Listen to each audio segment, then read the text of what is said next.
aussi, puisque c'est la première fois que je m'implique de façon citoyenne dans un mouvement. C'était très important pour moi et lors de la publication de l'appel, j'ai réagi très rapidement pour la signature de l'appel et voyant qu'il recherchait des correspondants localement, je me suis donc proposée pour essayer d'animer les choses sur Limoges et les alentours. Donc je suis la correspondante de Nouveau Long des Coquelicots et je suis donc là pour vous accueillir avec d'autres personnes qui sont aussi concernées par ce combat, puisque on peut parler de combat. Moi c'est comme ça que je le vois.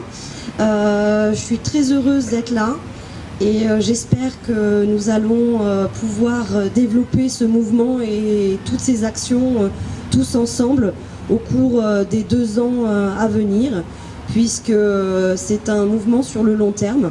Donc je vais laisser la parole à Jean-Louis qui va vous rappeler un petit peu le contenu du manifeste du mouvement.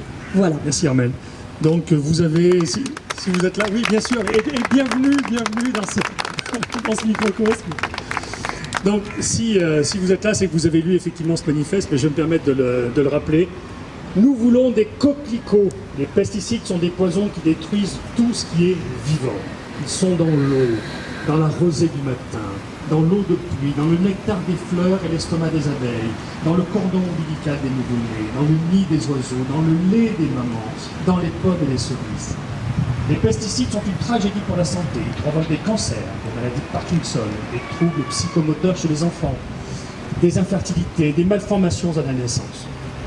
L'exposition aux pesticides est sous-estimée par un système devenu fou, qui a choisi la fuite en avant. Quand un pesticide est interdit, 10 autres prennent sa place, et il y en a des milliers. Nous ne reconnaissons plus notre pays, la nature y est défigurée, le tiers des oiseaux a disparu en 15 ans. La moitié des papillons ont 20 ans. Les abeilles et les pollinisateurs meurent par milliards. Les grenouilles et les sauterelles semblent comme évanouies. Les fleurs sauvages deviennent rares. Ce monde qui s'efface est le nôtre. Et chaque couleur qui succombe, chaque lumière qui s'éteint est une douleur définitive. Rendez-nous le coquelicot, rendez-nous la beauté du monde. Non, nous ne voulons plus, à aucun prix. Nous exigeons protection. Nous exigeons de nos gouvernants l'interdiction de tous les pesticides de synthèse en France. Assez de discours, des actes, nom de Dieu.